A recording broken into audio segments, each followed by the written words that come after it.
Hello all, welcome to Concepts. ഇന്ന് നമ്മൾ assistant engineer electronics PWDക്ക് വേണ്ടി PSC നടത്തിയ എക്സാമിൻ്റെ ക്വസ്റ്റ്യൻ പേപ്പർ പാർട്ട് 2 ആണ് ഡിസ്കസ് ചെയ്യാൻ ഉദ്ദേശിക്കുന്നത്. അപ്പോൾ എല്ലാവർക്കും വീഡിയോയിലേക്ക് സ്വാഗതം. So, question number 16. A device used to maintain constant current is. Options are VDR, thermistor, thyristor, ballast resistor. അപ്പോൾ നമുക്ക് VDR പേരിൽ നിന്ന് തന്നെ മനസ്സിലാവും അല്ലേ, വോൾട്ടേജ് ഡിപ്പെൻഡൻറ്റ് റെസിസ്റ്റർ ആണ്. അപ്പോൾ അവിടെ കറണ്ടുമായിട്ട് യാതൊരു ബന്ധവും ഇല്ല. അപ്പോൾ ഓപ്ഷൻ എ അല്ല. Next is thermistor. തെർമിസ്റ്റർ എന്ന് പറഞ്ഞാൽ എന്താണ്? അതും എന്താ പേരിൽ നിന്ന് തന്നെ മനസ്സിലാക്കാം, തെർമിസ്റ്റർ. അപ്പോൾ ടെമ്പറേച്ചർ ഡിപ്പെൻഡൻറ്റ് റെസിസ്റ്റർ ആണ്. നമ്മുടെ ബോഡിയിലെ പോലും മൈന്യൂട്ട് ടെമ്പറേച്ചർ ചേഞ്ചസ് പോലും ക്യാപ്ചർ ചെയ്യാൻ പറ്റുന്ന രീതിയിലുള്ള ഒരു ഡിവൈസ് ആണ് തെർമിസ്റ്റർ എന്ന് പറയുന്നത്. തെർമോമീറ്ററിലൊക്കെ യൂസ് ചെയ്യുന്ന ടൈപ്പ് ഓഫ് റെസിസ്റ്റർ ആണ് thermistor. Next is thyristor. Thyristor എന്ന് പറഞ്ഞാൽ എന്താണ്? അതൊരു ഗ്രൂപ്പ് ഓഫ് ഡിവൈസസ് ആണ്. Alternate P and N type semi conductors dope ചെയ്തിട്ടുള്ള PN എന്ന് പറഞ്ഞ 4 ലെയർ ഒരു ഡിവൈസ് ആണ്. 4 ലെയർ സെമി കണ്ടക്ടർ ഡിവൈസ് ആണ് തൈറിസ്റ്റർ എന്ന് പറയുന്നത്. അതിൻ്റെ എക്സാമ്പിൾസ് ആണ് എന്താ SCR, ട്രയക്, ഡയക് ഒക്കെ തൈറിസ്റ്ററിന് എക്സാമ്പിൾ ആണ്. തൈറിസ്റ്ററും അല്ല നമ്മുടെ choice. Next option is ballast resistor. Ballast resistor ആണ് a device used to maintain constant current. Ballast resistor എന്ന് പറഞ്ഞാൽ എന്താണ്? ഇറ്റ് ഈസ് ഈ റെസിസ്റ്റർ എന്ന് പറഞ്ഞാൽ നമ്മുടെ ഒരു സർക്യൂട്ടിൽ കറണ്ട് ഫോൾസ് ഒക്കെ അവോയ്ഡ് ചെയ്യാൻ വേണ്ടിയിട്ട് യൂസ് ചെയ്യുന്ന ടൈപ്പ് ഓഫ് റെസിസ്റ്റർ ആണ് ബാലസ്റ്റ് റെസിസ്റ്റർ എന്ന് പറഞ്ഞാൽ. ഓക്കെ, അപ്പോൾ ബാലസ്റ്റ് റെസിസ്റ്റർ ആണ് ഇതിൻ്റെ റൈറ്റ് ആൻസർ. ഇതിൻ്റെ വർക്കിംഗ് എന്ന് പറഞ്ഞാൽ ഇപ്പോൾ ഒരു സർക്യൂട്ടിൽ കറണ്ട് ഇൻക്രീസ് ചെയ്യുവാണ്, അപ് ടു എ ത്രെഷോൾഡ് വരെ ballast resistor remain quiet. After this threshold, current ഒരു ത്രെഷോൾഡ് റീച്ച് ചെയ്ത് കഴിഞ്ഞാൽ പിന്നെ ബാലസ്റ്റ് റെസിസ്റ്റർ എന്ത് ചെയ്യും? ഈ കറണ്ടിന് പ്രൊപ്പോർഷണൽ ആയിട്ട് ബാലസ്റ്റ് റെസിസ്റ്റർ ഇൻക്രീസ് ചെയ്യും. അങ്ങനെ ആ സർക്യൂട്ടിലെ കറണ്ടിനെ കുറയ്ക്കുകയാണ് ചെയ്യുന്നത്. അപ്പോൾ ബാലസ്റ്റ് റെസിസ്റ്റർ ആണ് correct answer. Okay, next is question number 17. Two series coils each with inductance of 250 microhenry and has total inductance of 550 microhenry. When series AD and 450 microhenry in series opposing. Okay, അപ്പോൾ രണ്ട് series coils ആണ്. ഓരോന്നിൻ്റെ ഇൻഡക്റ്റൻസും 250 മൈക്രോഹെൻറി ആണ്. And total inductance 550 ആണ് എപ്പോൾ series aiding ആയിട്ട് connect ചെയ്യുമ്പോൾ, and 450 ആണ് series opposing ആകുമ്പോൾ. അങ്ങനെയെങ്കിൽ കപ്ലിംഗ് കോഎഫിഷ്യന്റ് എന്താണെന്നാണ് ചോദിച്ചേക്കുന്നത്. കപ്ലിംഗ് കോഎഫിഷ്യന്റ് കണ്ടുപിടിക്കാനുള്ള ഇക്വേഷൻ ഒക്കെ നമുക്കറിയാം. ആദ്യം നമുക്ക് അതിന് വേണ്ടി മ്യൂച്വൽ ഇൻഡക്റ്റൻസ് ആണ് കണ്ടുപിടിക്കേണ്ടത്. മ്യൂച്വൽ ഇൻഡക്റ്റൻസ് ആണ് ഞാനിവിടെ എഴുതിയിരിക്കുന്നത്. നമുക്കറിയാം L1 രണ്ട് കോയിൽസിനെയും L1 ഉം L2 ആയിട്ട് എടുത്തേക്കുവാണ്. അപ്പോൾ L1 equal to L2 equal to 250 microhenry. ഇനി സീരീസ് എയ്ഡിങ് ആവുമ്പോൾ ഇക്വേഷൻ ആണ് എന്താ ടോട്ടൽ ഇൻഡക്റ്റൻസിൻ്റെ ഇക്വേഷൻ ആണ് ഞാൻ ഇവിടെ കൊടുത്തേക്കുന്നത്. L1 plus L2 plus 2M ആണ് അല്ലേ. അത് നമുക്ക് 550 മൈക്രോഹെൻറിയും തന്നിട്ടുണ്ട്. അതുപോലെ സീരീസ് ഒപ്പോസിങ് ആവുമ്പോൾ ഉള്ളതും തന്നിട്ടുണ്ട്. L1 plus L2 minus 2M 450 ആണെന്ന്. ഇതിൽ നിന്ന് നമുക്ക് 2M എന്ന് പറയുമ്പോൾ എന്ത് കിട്ടും? 50 എന്ന് കിട്ടും. കാരണം എന്താ? L1 ഉം L2 ഉം നമുക്കറിയാം 250 ആണ്.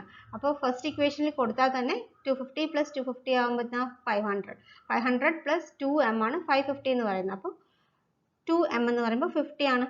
ഓക്കെ, അങ്ങനെ അതിൽ നിന്ന് നമുക്ക് മ്യൂച്വൽ ഇൻഡക്റ്റൻസ് M 25 ആണെന്ന് കിട്ടി. നമുക്ക് മ്യൂച്വൽ ഇൻഡക്റ്റൻസ് അല്ല കണ്ടുപിടിക്കേണ്ടത്, കപ്ലിംഗ് കോഎഫിഷ്യന്റ് ആണ്. കപ്ലിംഗ് കോഎഫിഷ്യന്റ് ഇക്വേഷൻ എന്താണ്? M is equal to K into root of L1 L2 ആണ് കപ്ലിംഗ് കോഎഫിഷ്യന്റ് ഇക്വേഷൻ. അപ്പോൾ നമുക്ക് K ആണ് ഇതിൽ കണ്ടുപിടിക്കേണ്ടത്. K ആണ് കപ്ലിംഗ് കോഎഫിഷ്യന്റ് എന്ന് പറയുന്നത്. അപ്പോൾ എല്ലാം അറിയാലോ, M അറിയാം, L1 അറിയാം, L2 അറിയാം. അപ്പോൾ സബ്സ്റ്റിറ്റ്യൂട്ട് ചെയ്യുമ്പോഴത്തേക്ക് K is equal to 0.1 എന്ന് കിട്ടും. ഓക്കെ, ഡൗട്ട് ഒന്നും ഇല്ലാന്ന് വിചാരിക്കുന്നു. So the right option is option D, 0.1. Okay. So next is question number 18.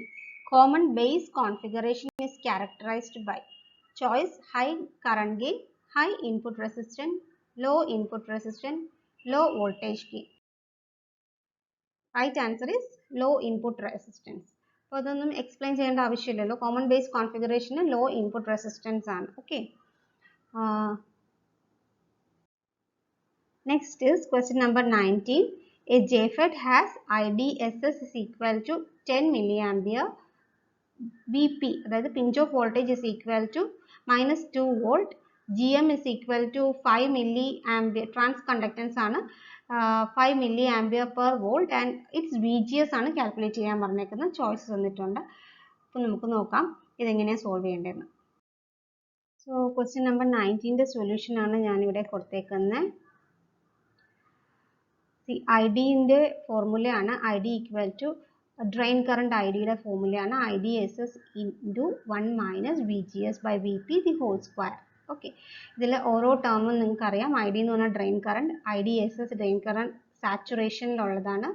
And 1 minus VGS എന്ന് പറഞ്ഞാൽ എന്താണ്? Gate to source voltage. And VP എന്ന് പറഞ്ഞാൽ പിഞ്ച് ഓഫ് വോൾട്ടേജ് അല്ലേ. അപ്പോൾ ഇതിൽ നമുക്ക് തന്നേക്കുന്നത് എന്തൊക്കെയാണ്?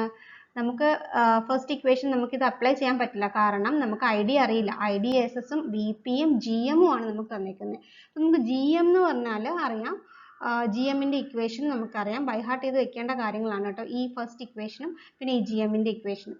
GM കണ്ടുപിടിക്കേണ്ടത് IDനെ VGS കൊണ്ട് ഡിഫറൻഷ്യേറ്റ് ചെയ്യുക. ഡോ ID ബൈ ഡോ VGS. ഇത് ചെയ്യുമ്പോൾ നമുക്ക് കിട്ടും GM is equal to 2 IDSS by VP. Modulus of VP ആണിത്, ഓർത്തിരിക്കണം. Modulus of VP into 1 minus VGS by VP എന്ന് കിട്ടും. ഓക്കെ, അതായത് IDനെ മാത്രം ഡിഫറൻഷ്യേറ്റ് ചെയ്യുമ്പോൾ ഉള്ള സംഭവമാണിത്. സോ ഈ ഒരു ഇക്വേഷനും IDൻ്റെ ഈ ഒരു ഇക്വേഷനും നിങ്ങൾ ബൈ ഹാർട്ട് ചെയ്ത് വെക്കണം. ഇതിൽ നിന്ന് ഈ രണ്ട് ഇക്വേഷൻസിൽ നിന്ന് മിക്കവാറും ക്വസ്റ്റ്യൻസ് ചോദിക്കാറുണ്ട്. അപ്പോൾ ഇത് ബൈ ഹാർട്ട് ചെയ്ത് വെച്ചാൽ പെട്ടെന്ന് നമുക്ക് ചെയ്യാവുന്നതാണ്. ഓക്കെ, ഈ സെക്കൻഡ് ഇക്വേഷൻ നോക്കൂ. GM is equal to 2 IDSS by VP into 1 minus VGS by VP. ഇതിൽ നമുക്ക് GM അറിയാം, then IDSS അറിയാം, VP അറിയാം, ആൻഡ് VGS ആണ് കണ്ടുപിടിക്കേണ്ടത്. അപ്പോൾ ഈ ഇക്വേഷൻ സോൾവ് ചെയ്താൽ നമുക്ക് കിട്ടും. സോ GM എത്രയാണ്? 5 ആൻഡ് IDSS 10 ആണ് ആൻഡ് VP 2 ആണ്. 2 അല്ല, -2 ആണോ? -2 ആണ്, പക്ഷെ മോഡുലസ് എടുക്കുമ്പോഴത്തേക്ക് 2 കിട്ടും. ആൻഡ് ഇത് സോൾവ് ചെയ്യുമ്പോൾ VGS is equal to -1 volt എന്ന് കിട്ടും. ഓക്കെ, നിങ്ങളിത് ചെയ്ത് നോക്കുക. എന്തെങ്കിലും ഡൗട്ട് ഉണ്ടെങ്കിൽ കമൻറ്റ് ചെയ്യുക. Okay, so the right answer is -1 volt. അപ്പോൾ അടുത്ത ക്വസ്റ്റ്യൻ എന്ന് പറഞ്ഞാൽ question number 20. A material used for LED in the visible spectrum has and energy level ആണ് പറയുന്നത് 0.3 electron volt, 1.2 electron volt, 1.5 electron volt and 2.5 electron volt. See, ഇതിൽ നമ്മുടെ visible സ്പെക്ട്രത്തിലുള്ള photon energy എന്ന് പറഞ്ഞാൽ അതിൻ്റെ റേഞ്ച് എന്ന് പറഞ്ഞാൽ 1.8 ഇലക്ട്രോൺ വോൾട്ട്. ഇത് പോയിന്റ് ആണ് കേട്ടോ. 1.8 ഇലക്ട്രോൺ വോൾട്ടിനും 3 ഇലക്ട്രോൺ വോൾട്ടിനും ഇടയിലായിരിക്കും. വിസിബിൾ ലൈറ്റിലെ ഫോട്ടോൺസിൻ്റെ എനർജി എന്ന് പറഞ്ഞാൽ 1.8നും 3 ഇലക്ട്രോൺ വോൾട്ടിനും ഇടയിലായിരിക്കും. അപ്പോൾ ആ ഒരു റേഞ്ചിൽ വിസിബിൾ സ്പെക്ട്രത്തിൽ LED-ക്ക് മിനിമം 1.8 ഇലക്ട്രോൺ വോൾട്ടെങ്കിലും വേണമല്ലോ. അപ്പോൾ ഇതിൽ ചോയ്സ് എന്താ? ചോയ്സ് കൊടുത്തേക്കുന്നത് 0.3 electron volt, 1.2 electron volt, 1.5 electron വോൾട്ടും 2.5 ഇലക്ട്രോൺ വോൾട്ടും ആണ്. അപ്പോൾ 1.5ഉം 1.2 1.3ഉം ഒക്കെ 1.8ന് ബിലോ ആണ്. അപ്പോൾ അതൊന്നും ഇത് ഇത്രയും ബാൻഡ് ഗ്യാപ്പ് ഉള്ള ഒരു മെറ്റീരിയൽ നമുക്ക് യൂസ് ചെയ്യാൻ പറ്റില്ല. ഒൺലി മെറ്റീരിയൽ നമുക്ക് യൂസ് ചെയ്യാൻ പറ്റുന്ന 2.5 ഇലക്ട്രോൺ വോൾട്ട് ഉള്ള മെറ്റീരിയൽ ആണ് അല്ലേ. അപ്പോൾ the right answer is 2.5 electron volt. Next is L-band microwave corresponds to L-band microwave-ന്റെ frequency range ആണ് ചോദിച്ചേക്കുന്നത്. Option A 0.3 to 1 GHz, option B 1 to 2 GHz, option C 2 to 4 GHz and option D 4 to 8 GHz. ഞാനൊരു ഈ ചാർട്ടിൽ L ബാൻഡിൻ്റെ ഉണ്ട്, S ബാൻഡിൻ്റെ ഉണ്ട്, C, X, KU, KA ഇത്രയും നിങ്ങൾ by heart ചെയ്തിരിക്കണം. ബാക്കിയുള്ളത് ജസ്റ്റ് ഒന്ന് അറിഞ്ഞിരിക്കാൻ വേണ്ടി തന്നേക്കുന്നുള്ളൂ. ഇതിൽ നിന്നാണ് ക്വസ്റ്റ്യൻസ് ചോദിക്കുന്നത്. ഡയറക്റ്റ് ക്വസ്റ്റ്യൻസ് ചോദിക്കാറുണ്ട്. അപ്പോൾ ഇത് ബൈ ഹാർട്ട് ചെയ്തിരുന്ന 1 മാർക്ക് എന്തായാലും ഉറപ്പാണ്. അപ്പോൾ എൽ ബാൻഡ് എന്ന് പറയുമ്പോൾ എന്താ വരിക? 1 to 2 GHz ആണ്. ഓപ്ഷൻ B ആണ് ആൻസർ വരിക അല്ലേ. എസ് ബാൻഡ് എന്ന് പറയുമ്പോൾ 2 to 4 ആണ്. പിന്നെ 4 to 8 എന്ന് പറയുമ്പോൾ C ബാൻഡ് ആണ്. 8 to 12 ആണ് X band. 12 to 18 KU band and 18 to 26.5 എന്ന് പറയുമ്പോൾ എന്താണ്? കെ ബാൻഡാണ്. അടുത്ത് കെ ബാൻഡാണ് 26.5 to 40 GHz വരെ.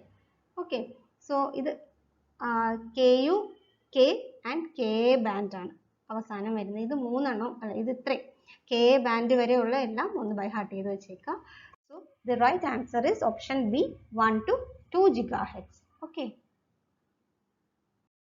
Next is question number 22. If the rise time of a pulse is 1 nanosecond, for low distortion, system bandwidth required is.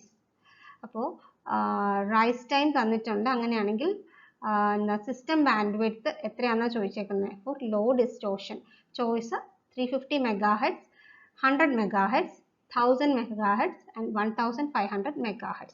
അപ്പോൾ നമ്മുടെ frequency കണ്ടുപിടിക്കാൻ വേണ്ടിയിട്ട്, ബാൻഡ് വിഡ്ത്ത് കണ്ടുപിടിക്കാൻ വേണ്ടിയിട്ട് ഒരു ഇക്വേഷൻ ഉണ്ട്. Rise time minimum, the rise time is approximately equal to 0.35 divided by f3dB എന്ന് പറഞ്ഞാൽ ബാൻഡ് വിഡ്ത്ത് ആണ് f3dB. ഓക്കെ, അപ്പോൾ ഇതാണ് ലോ ഡിസ്റ്റോർഷൻ അല്ലെങ്കിൽ ഡിസ്റ്റോർഷൻ കുറഞ്ഞിരിക്കാൻ വേണ്ടിയിട്ടുള്ള സിസ്റ്റം ബാൻഡ് വിഡ്ത്തിന്റെ ഇക്വേഷൻ അല്ലെങ്കിൽ റൈസ് ടൈമിന്റെ ഇക്വേഷൻ. അപ്പോൾ ഇത് നിങ്ങൾ ബൈ ഹാർട്ട് ചെയ്യണം. TR is equal to 0.35 by f3dB. അപ്പോൾ ഇത് സബ്സ്റ്റിറ്റ്യൂട്ട് ചെയ്യുമ്പോൾ ആൻസർ കിട്ടുമല്ലോ.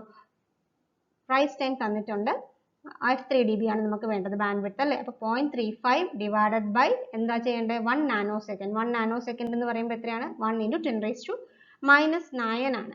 അപ്പോൾ എന്താ വരിക, 0.35 × 10⁹ വരും അല്ലേ. 0.35 by 10⁻⁹ വരും. അത് മേലോട്ട് കൊണ്ടുപോകുമ്പോൾ നമുക്ക് 0.35 × 10⁹ വരും. 10⁹ 0.35 കൊണ്ട് മൾട്ടിപ്ലൈ ചെയ്യുമ്പോൾ 350 × 10⁶ എന്ന് വരും അല്ലേ. അപ്പോൾ 350 × 10⁶ എന്താണ്, megahertz.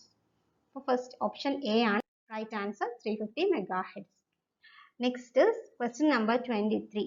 In a BJT, base emitter junction is reverse biased and base collector junction is forward biased. The region of operation is. അപ്പോൾ in base emitter junction എന്ത് ചെയ്തേക്കുവാണ്, റിവേഴ്സ് ബയാസ് ചെയ്തേക്കുവാണ്. Base collector junction forward bias ചെയ്തേക്കുവാണ്.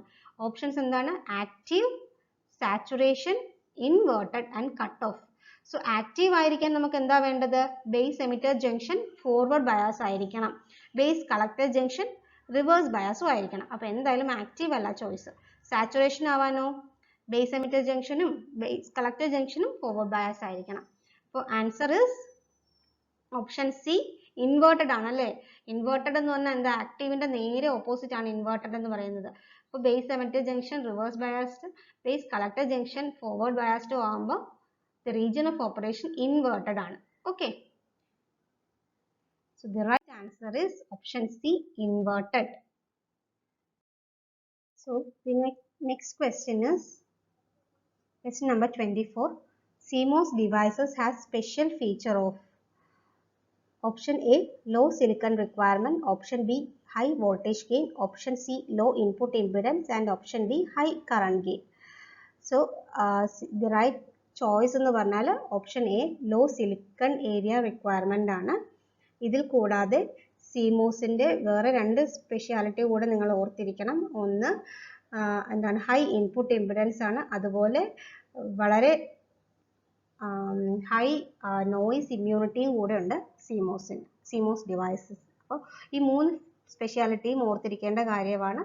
Law silicon area requirement, high input impedance and high noise immunity. Okay, so the right answer is low silicon area requirement. Question number 25. A varactor diode has capacitance of 20 picofarad with reverse bias of 4 volt. If the reverse bias has changed to 1 volt, the capacitance in picofarad is. അപ്പോൾ നമുക്ക് varactor diode capacitance 20 picofarad ആണെന്ന് പറയുന്നുണ്ട്. എപ്പോഴാണ്, reverse bias 4 volt ആകുമ്പോൾ. അതുപോലെ തന്നെ reverse bias decrease ചെയ്യുന്നു. 1 വോൾട്ടിലേക്ക് decrease ചെയ്ത് കഴിഞ്ഞാൽ വാരക്ടർ ഡയോഡിന്റെ കപ്പാസിറ്റൻസ് എത്രയാണെന്ന ക്വസ്റ്റ്യൻ. ഓക്കെ, സോ സോൾവ് ചെയ്തിട്ടുണ്ട്, നിങ്ങൾക്ക് കാണാം വിചാരിക്കുന്നു. അപ്പോൾ സി കപ്പാസിറ്റൻസിന്റെ ഇക്വേഷൻ നമുക്കറിയാം. C is equal to epsilon A by D ആണല്ലേ. സി എന്ന് പറഞ്ഞാൽ അപ്പോൾ എന്താണ്, ഇൻവേഴ്സ്ലി പ്രൊപ്പോർഷണൽ ടു ഡി ആണ്. ഈ ഡി എന്ന് പറഞ്ഞാൽ എന്താണ്, പ്ലേറ്റ്, കപ്പാസിറ്റൻസിന്റെ പ്ലേറ്റുകൾ, രണ്ട് പ്ലേറ്റ് ഉണ്ടല്ലോ, ആ പ്ലേറ്റിന്റെ ഇടയിലുള്ള ഡിസ്റ്റൻസ് ആണ് ഈ ഡി എന്ന് പറയുന്നത്. അപ്പോൾ കപ്പാസിറ്റൻസ് എന്ന് പറഞ്ഞാൽ ഈ ഡിക്ക് ഇൻവേഴ്സ്ലി പ്രൊപ്പോർഷണൽ ആവും. ഇവിടെ വാരക്ടർ ഡയോഡാണ്. വാരക്ടർ ഡയോഡിന്റെ ജംഗ്ഷൻ കപ്പാസിറ്റൻസിന്റെ വിഡ്ത്തിനെയാണ് നമ്മളിവിടെ ഡി ആയിട്ട് എടുക്കുന്നത് അല്ലേ? ജംഗ്ഷൻ വിഡ്ത്ത്, ഡിപ്ലീഷൻ ഏരിയ വിഡ്ത്തിനെയാണ് നമ്മൾ ഇവിടുത്തെ ഡി ആയിട്ട് എടുക്കുന്നത്. അപ്പോൾ ആ വിഡ്ത്തിന് കപ്പാസിറ്റൻസ് എന്ന് പറഞ്ഞാൽ ഇൻവേഴ്സ്ലി പ്രൊപ്പോർഷണൽ ആയിരിക്കും. അപ്പോൾ നമുക്ക് കപ്പാസിറ്റൻസും വിഡ്ത്തും തമ്മിലുള്ള റിലേഷൻ അറിയാം. പക്ഷെ നമുക്ക് എന്താണ്, റിവേഴ്സ് ബയസ് വോൾട്ടേജ് ആണ് തന്നേക്കുന്നത്. അപ്പോൾ ഇനി കപ്പാസിറ്റൻസും റിവേഴ്സ് ബയസ് വോൾട്ടേജും തമ്മിലുള്ള ഒരു റിലേഷൻ ഡിറൈവ് ചെയ്തെടുക്കണം. അതിന് നമുക്ക് ഈ ഡിപ്ലീഷൻ വിഡ്ത്തിന്റെ ഇക്വേഷൻ നമുക്കറിയാം. Depletion width W is equal to root of 2 epsilon by Q V0 into 1 by NA plus 1 by ND ആണ്. ഇതിൽ നമുക്ക് വേറെ ഒന്നും ആവശ്യമില്ല, ജസ്റ്റ് ഒരു റിലേഷൻ വേണം. എന്താണ്? റിവേഴ്സ് ബയസ് വോൾട്ടേജും അതായത് അപ്ലൈഡ് വോൾട്ടേജും നമ്മുടെ വിഡ്ത്തും തമ്മിലുള്ള റിലേഷൻ ഈ ഒരു ഇക്വേഷനിൽ നിന്ന് ഡിറൈവ് ചെയ്തെടുക്കുക. എങ്ങനെ കിട്ടും? അപ്പോൾ W is directly proportional to root of V0 എന്നുള്ള ഇക്വേഷൻ നമുക്ക് കിട്ടും. അപ്പോൾ നമ്മുടെ കയ്യിൽ രണ്ട് ഇക്വേഷൻ ഉണ്ട്. Capacitance inversely proportional to D ആണ്. ഡി എന്ന് പറഞ്ഞാൽ ഇവിടെ W തന്നെയാണ്. പക്ഷേ W എന്ന് പറഞ്ഞാൽ റൂട്ട് ഓഫ് V0ക്ക് ഡയറക്ട്ലി പ്രൊപ്പോർഷണലുമാണ്. അപ്പോൾ ഇത് രണ്ടും തമ്മിൽ നമുക്ക് ജോയിൻ ചെയ്തിട്ട് capacitance is inversely proportional to 1 by root V0 എന്ന് എഴുതാം. Sorry, capacitance is inversely proportional to root of V0 എന്ന് തന്നെ എഴുതാം നമുക്ക് അല്ലേ? അപ്പോൾ ഇത് ഈ ഒരു ഇക്വേഷൻ ഉണ്ടെങ്കിൽ നമുക്ക് രണ്ട് കണ്ടീഷൻസ് തന്നിട്ടുണ്ട്. അത് വെച്ചിട്ട് നമുക്ക് കണ്ടുപിടിക്കാവുന്നതേ ഉള്ളൂ. നമുക്ക് എന്താ, ഒരു കപ്പാസിറ്റൻസ് വാല്യൂ തന്നിട്ടുണ്ട് 20 പൈക്കോഫാരഡ് ആണ്. എപ്പോൾ അപ്ലൈഡ് വോൾട്ടേജ് 4 പൈക്കോഫാരഡ് ആവുമ്പോൾ, റിവേഴ്സ് ബയസ് വോൾട്ടേജ് ആണ് ഇവിടുത്തെ അപ്ലൈഡ് വോൾട്ടേജ്, അത് 4 പൈക്കോഫാരഡ് ആവുമ്പോൾ കപ്പാസിറ്റൻസിന്റെ വാല്യൂ 20 പൈക്കോഫാരഡ് ആണെന്ന് തന്നിട്ടുണ്ട്. ഇനി അപ്ലൈഡ് വോൾട്ടേജ് V0യിൽ നിന്നും V0 ഡാഷ് ആയിട്ട് കുറയുമ്പോൾ, അതായത് 1 വോൾട്ട് ആയിട്ട് കുറയുമ്പോൾ സിയിൽ നിന്നും കപ്പാസിറ്റൻസ് 20 പൈക്കോഫാരഡിൽ നിന്നും എന്തോ സംഭവിക്കുന്നുണ്ട്, സി ഡാഷ് ആയിട്ട് മാറുന്നു. അപ്പോൾ ഈ സി ഡാഷ് ആണ് നമുക്ക് കണ്ടുപിടിക്കേണ്ടത്. അതിന് നമുക്ക് ഈ പ്രൊപ്പോർഷണാലിറ്റി ഇക്വേഷൻസ് വെച്ച് ചെയ്യാം. C divided by C dash is equal to root of V0 dash divided by V0 എന്ന് നമുക്ക് എഴുതാമല്ലോ. അപ്പോൾ അതിൽ നിന്ന് 20, സി എന്ന് പറഞ്ഞാൽ 20 ഡിവൈഡഡ് ബൈ സി ഡാഷ് അറിയില്ല, equal to root of V0 dash 1 ആണ്, V0 എന്ന് പറഞ്ഞാൽ 4 ആണ്. അപ്പോൾ സോൾവ് ചെയ്യുമ്പോൾ സി ഡാഷ് എന്ന് പറഞ്ഞാൽ നമുക്ക് എത്ര കിട്ടും? 40 പൈക്കോഫാരഡ് എന്ന് കിട്ടും. ഓക്കെ, നിങ്ങളിതൊന്ന് ചെയ്തു നോക്കുക, എങ്കിലേ കറക്റ്റായിട്ട് നിങ്ങൾക്കത് മനസ്സിലാവുള്ളൂ. അപ്പോൾ ഈ ഒരു റിലേഷൻ നിങ്ങൾ ഓർത്ത് വെച്ചേക്കുക. Okay, so right answer is 40 picofarad. Okay, next is question number 26. If the RMS input AC voltage of a bridge rectifier is V volts, output DC voltage is. അപ്പോൾ നമുക്ക് തന്നേക്കുന്ന എന്താണ്? RMS input AC voltage VRMS തന്നിട്ടുണ്ട് അല്ലേ? VRMS എന്ന് പറഞ്ഞാൽ എന്താണ്?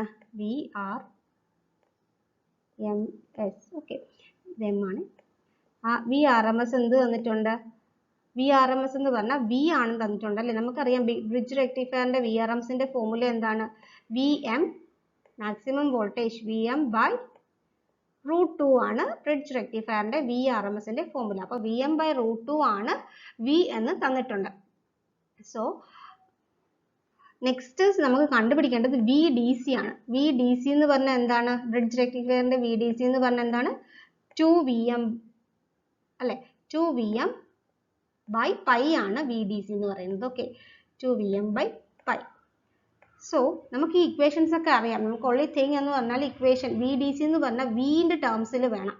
VDC എന്ന് പറഞ്ഞാൽ വിന്റെ ടേംസിലാണ് ആൻസർ ചോയ്സ് കൊടുത്തേക്കുന്നത്. അപ്പോൾ VM നമുക്ക് ഫസ്റ്റ് ഇക്വേഷൻ എന്താ? V is equal to VM by root 2 എന്നറിയാം. അപ്പോൾ നമുക്ക് ഇവിടെ നിന്ന് VMനെ എന്തെന്ന് എഴുതാം?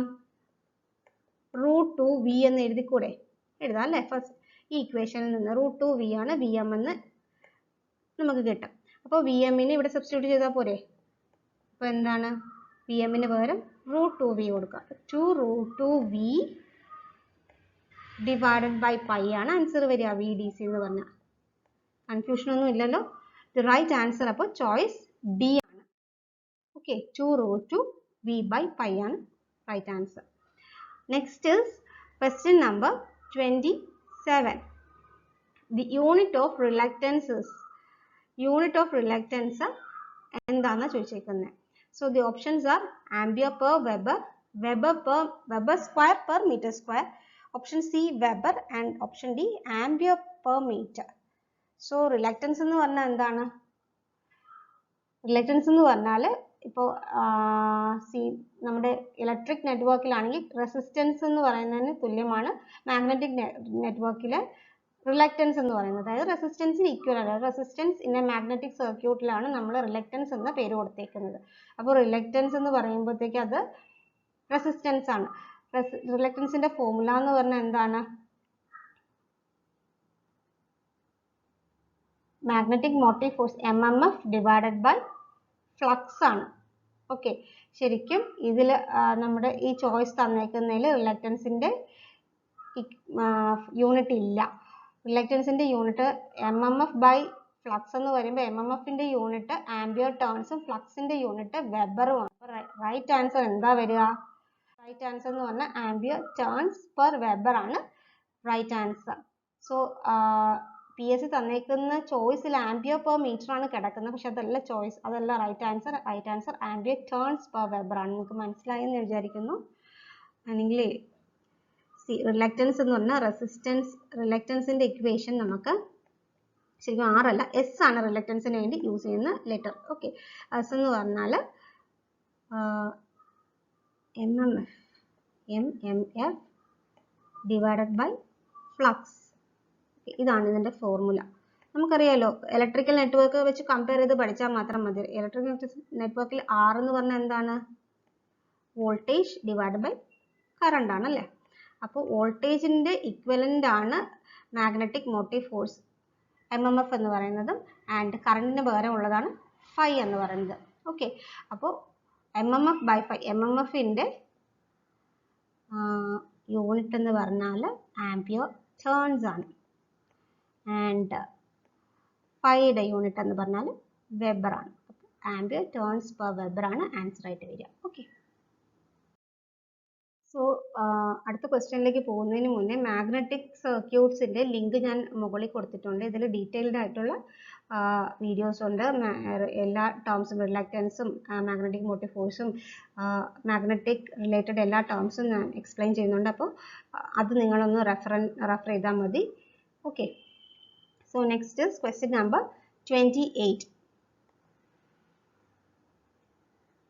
Energy stored in an inductor is option A half L square I, option B 2 L square I, option C half Li square and option D 2 Li square. അപ്പോൾ ഇത് എല്ലാവർക്കും അറിയാവുന്നതാണ്. ജനറൽ ഇക്വേഷൻ ആണ് energy stored in a inductor എന്ന് പറഞ്ഞാൽ option C ആണ് right answer. Half Li square ആണ്. Okay, next is question number 29. A non-causal system is. അപ്പോൾ എന്താണ് ഒരു കോസൽ സിസ്റ്റവും നോൺ കോസൽ സിസ്റ്റവും തമ്മിലുള്ള ഡിഫറൻസ്? കോസൽ സിസ്റ്റം എന്ന് പറഞ്ഞാൽ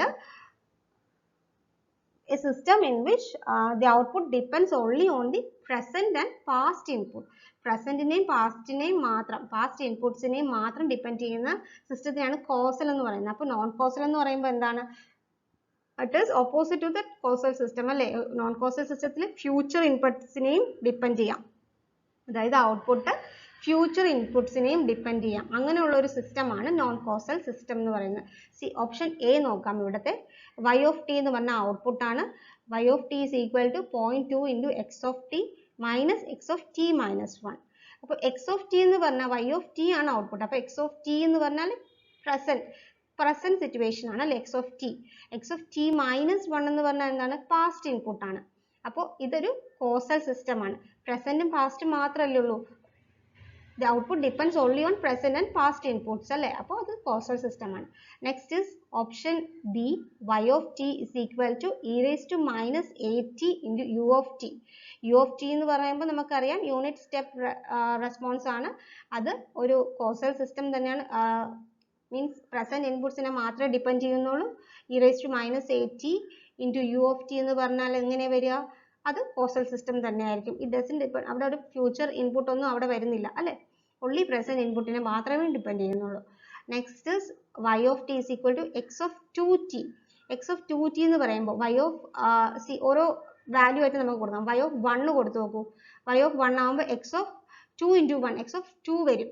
അതായത് അവിടെ ഒരു ഫ്യൂച്ചർ ഡിപ്പെൻഡൻസ് ഉണ്ട് അല്ലേ? അപ്പോൾ റൈറ്റ് ആൻസർ ഓപ്ഷൻ സി ആണ് റൈറ്റ് ആൻസർ ആയിട്ട് വരിക. നോൺ കോസൽ സിസ്റ്റം ആണ് ഓപ്ഷൻ സി എന്ന് പറയുന്നത്. y of t is equal to x of 2t എന്ന് പറയുന്നത് അല്ലേ? നെക്സ്റ്റ് ഓപ്ഷൻ ഡിയും കൂടെ നമുക്കൊന്ന് നോക്കാം. y of t is equal to x of t into cos omega ct plus 1. ഇതൊരു കൺഫ്യൂഷൻ വരാറുണ്ട്. കുറേ പേര് ഇത് ആൻസർ ആയിട്ട് എഴുതാറുണ്ട്. കാരണം ഒമേഗ സി ടി പ്ലസ് 1 എന്ന് വന്നിട്ടുണ്ടല്ലോ. അപ്പോൾ എന്തായാലും അത് ഫ്യൂച്ചറിനെ ഡിപ്പെൻഡ് ചെയ്യും എന്നുള്ള രീതിയിൽ. പക്ഷേ ക്വസ്റ്റ്യൻ കറക്റ്റ് ആയിട്ട് വായിച്ച് മനസ്സിലാക്കുക. ഇവിടെ എന്താണ് y of t is equal to x of t into cos omega ct plus 1 ആണ് അല്ലേ. ഇവിടെ x of t എന്ന് പറയുന്നതാണ് ഇൻപുട്ട്. ഇൻപുട്ടിന്റെ പ്രസന്റ് സ്റ്റേറ്റിനെ മാത്രമാണ് y of t ഡിപ്പെൻഡ് ചെയ്തിട്ടുള്ളത്. അല്ലാതെ ഇൻപുട്ടിന്റെ ഫ്യൂച്ചറിനെ ഡിപ്പെൻഡ് ചെയ്യുന്നില്ല. x of t plus 1 എന്ന് ഇവിടെ ഒരിടവും വന്നിട്ടുണ്ടോ? x of t plus 1 എന്ന് വന്നിട്ടുണ്ടെങ്കിൽ മാത്രമേ അതൊരു നോൺ കോസൽ സിസ്റ്റം ആവും. ഇവിടെ x of t എന്ന് തന്നെയാണ് വന്നിരിക്കുന്നത്. പക്ഷേ ഒമേഗ സി ടി പ്ലസ് 1 ആണ്. അത് ഒരു ഫാക്ടർ മാത്രമാണ് x of t ന്റെ കോഎഫിഷ്യന്റ് ആണ് cos omega C T plus 1 എന്ന് പറയുന്നത്. അതൊരു ബാധകമല്ല. അപ്പോൾ ഓപ്ഷൻ ഡി എന്ന് പറയുന്നത് കോസൽ സിസ്റ്റം തന്നെയാണ്. ഓക്കെ.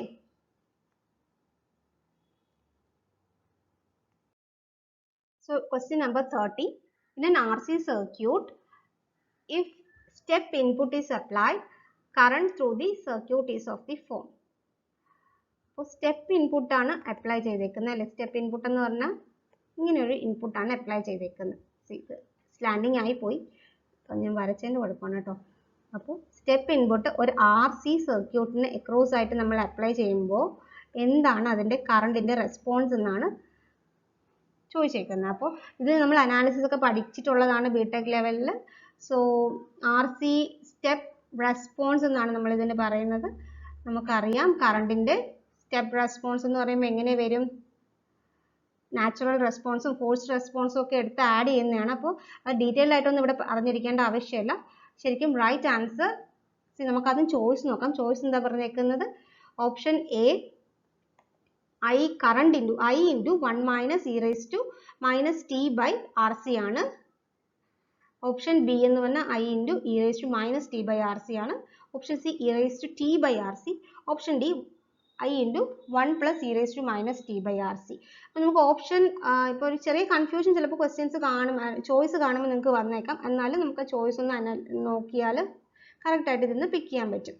So first option നോക്കൂ, I into 1 minus e raised to minus t by RC എന്ന് പറയുമ്പോൾ അതാണ് റൈറ്റ് ആൻസർ ഇതിൻ്റെ. സെക്കൻഡ് ഓപ്ഷൻ ബി എന്ന് പറഞ്ഞാൽ എന്താണ്? I into e raised to minus t by RC അല്ല അല്ലേ, ഇങ്ങനെ വരില്ല. അത് നാച്ചുറൽ റെസ്പോൺസ് മാത്രമാണ്. ഓക്കെ. ഫോഴ്സ് റെസ്പോൺസും കൂടെ നമ്മൾ ആഡ് ചെയ്യണം. ഫോഴ്സ് റെസ്പോൺസ് കൂടെ ആഡ് ചെയ്യുമ്പോഴത്തേക്ക് I into 1 minus e raised to minus t by RC ആണ് വരിക. എന്തായാലും option C I into e raised to t by RC വരില്ല അല്ലെ. എക്സ്പോണൻഷ്യലി ഇൻക്രീസ് ചെയ്യില്ലല്ലോ. എന്തായാലും ഇവിടെ ഒരു റെസിസ്റ്ററും കപ്പാസിറ്ററും ഒക്കെ ഉള്ളത് കാരണം അത് ഡിമിനിഷ് ചെയ്യുകയുള്ളൂ, എക്സ്പോണൻഷ്യലി ഡിക്രീസ് ചെയ്യുകയുള്ളൂ, അല്ലാതെ ഒരിക്കലും ഇൻക്രീസ് ചെയ്യാൻ പോകുന്നില്ല current. Next I into 1 plus e raised to minus t by RC യും വരാൻ ചാൻസ് ഇല്ല. So the option right answer is option A I into 1 minus e raised to minus t by RC. ഓക്കെ. അപ്പോൾ assistant engineer electronics PWDയുടെ PSCയുടെ previous year question പേപ്പറിലെ അതായത് question paper code 253/2006 ആണ്. അതിൽ 30 ക്വസ്റ്റ്യൻസ് ആണ് നമ്മളിപ്പോൾ സോൾവ് ചെയ്തിരിക്കുന്നത്. ഇനിയുള്ള ക്വസ്റ്റ്യൻസ് നമുക്ക് വരുന്ന വീഡിയോസിൽ കാണാം. അപ്പോൾ നിങ്ങൾക്ക് വീഡിയോ ഇഷ്ടപ്പെട്ടിട്ടുണ്ടെങ്കിൽ ലൈക്ക് ചെയ്യുക, ഷെയർ ചെയ്യുക. അതുപോലെ തന്നെ സബ്സ്ക്രൈബ് ചെയ്യാതെ കാണുന്നവർ ദയവായി സബ്സ്ക്രൈബും കൂടി ചെയ്യുക. എന്തെങ്കിലും ഡൗട്ട് ഉണ്ടെങ്കിൽ കമൻറ്റ് സെക്ഷനിൽ ഇടുക. അപ്പോൾ thank you for watching my video.